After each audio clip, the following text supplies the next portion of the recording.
young man who identified himself as a 400-level student in the Department of Statistics at the University of Jos, UNIJOS in Plateau State, has given accounts how he was told to go and collect the dead body of his sibling on the phone by the attackers who on Wednesday were seen in a viral video that mobbed and stoned his sibling almost to death at an ever-busy road near the permanent site of the University of Jos. Accordingly, he said the victim, who happened to be his younger sibling, is also a 300-level student in the Department of Geology from the same University of Jos, saying, his younger sibling only went out around 8 or 9 on Wednesday morning to resolve issue with his bank account at Terminus area of the Jos city when he came under attack after the driver of the commercial tricycle or Keke he entered abandoned him halfway and asked him to find way out for his own escape as the rampaging mobs took over the road.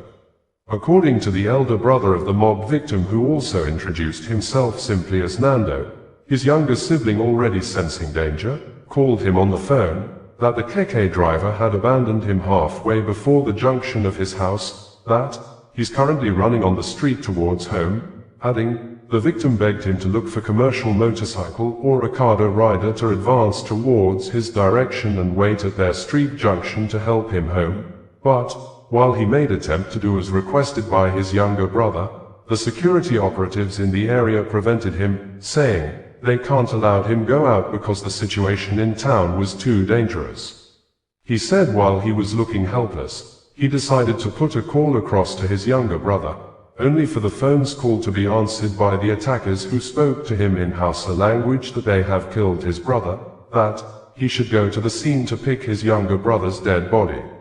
He said he started crying and a lot of people around started consoling him, while the security operatives at the senior staff quarters gate still prevented him from going out until there is normalcy in the area.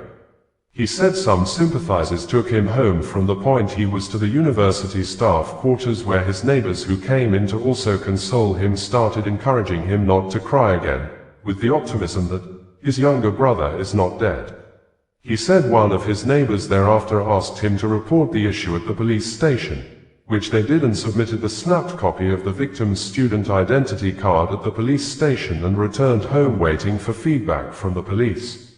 He said he was waiting on the police for feedback. He decided to log into his WhatsApp group chats, and behold, he saw a video of his younger brother being interviewed at a hospital bed inside an undisclosed medical center, and that was how he knew he was still alive and his whereabouts. It would be recalled that we had reported that it may not be wrong to say lack of proper accountability by the Nigeria police force. President Bola Ahmed Tinubu and the governor of Plateau State, Caleb Mutfwang, is largely responsible for the daily killings in the troubled Jos city of Plateau State. This is probably glaring on Wednesday when a resident reported with a video evidence of a disturbing situation wherein a man was seen mobbed and stoned to death at a very popular and ever-busy road, apparently within the area or near the University of Jos permanent site. Group of attackers as seen in the video operated for some minutes, if not up to an. It may not be wrong to say lack of proper accountability by the Nigeria police force. President Bola Ahmed Tinubu and the governor of Plateau State, Caleb Mutfwang, is largely responsible for the daily killings in the troubled Jos city of Plateau State. This is probably glaring on Wednesday when a resident reported with a video evidence of a disturbing situation wherein a man was seen mobbed and stoned to death at a very popular and ever-busy road, apparently within the area or near the University of Jos permanent site.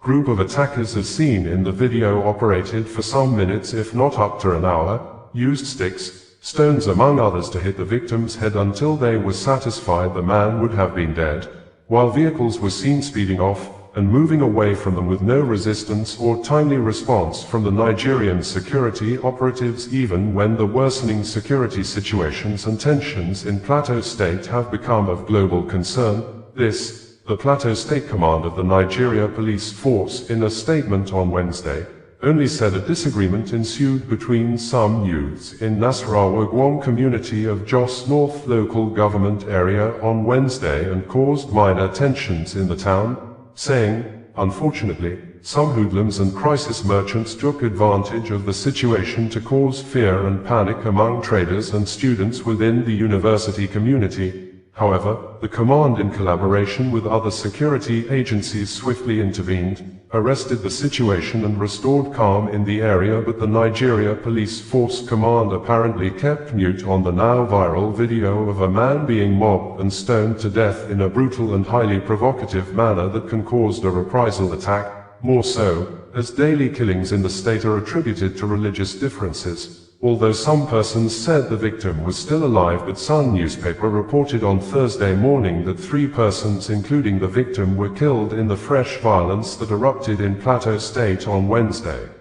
According to the police press release signed and made available by the Plateau State Police Command Public Relations Officer, Alfred Alabo, following the relaxation of the 48-hour curfew by the Executive Governor of Plateau State, the Commissioner of Police, CP Basiewa, advises members of the public to comply with the curfew imposition, as there will be strict enforcement. In the early hours of today, a disagreement which ensued between some youths in Nasarawa Gwong community of Jos North local government area caused minor tensions in the town. Unfortunately, some hoodlums and crisis merchants took advantage of the situation to cause fear and panic among traders and students within the university community. However, the command in collaboration with other security agencies swiftly intervened, arrested the situation and restored calm in the area. Efforts have since been made by the police, the state government and the leadership of the school to provide buses to convey the students to their preferred locations, while massive security deployment has been made by the command to secure other students and school facilities.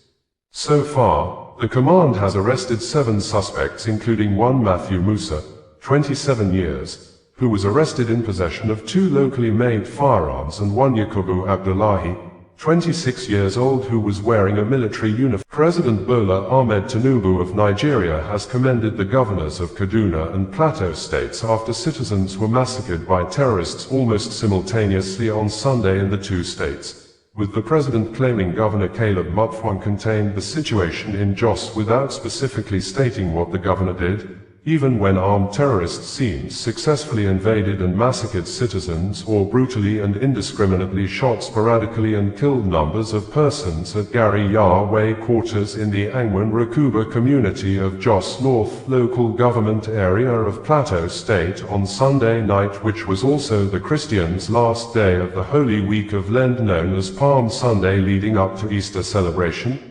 Residents said the terrorists raided the community and operated for a long period of time that lasted up to an hour without resistance or any action from government. Some even accused men of the Armed Forces of Nigeria, AFN, of allegedly aiding and giving cover to the terrorists to escape. Specifically, one of the youth's leaders in Plateau State, who spoke with a prominent Nigeria social media personality, Martins Vincent Otts aka Veridakman, who visited the scene of the crime, said, Nigeria's soldiers prevented the youths from going after the terrorists and stood in between the gaps shooting at the youths while the terrorists escaped. But, in a swift reaction on Tuesday, Nigeria Army Authority debunked the claim that the soldiers gave the terrorists a cover, saying, the soldiers arrived at the scene with 4 gun trucks after the terrorists have left due to long distance and acted professionally without stating what the soldiers did professionally before the Sunday massacre. On Friday,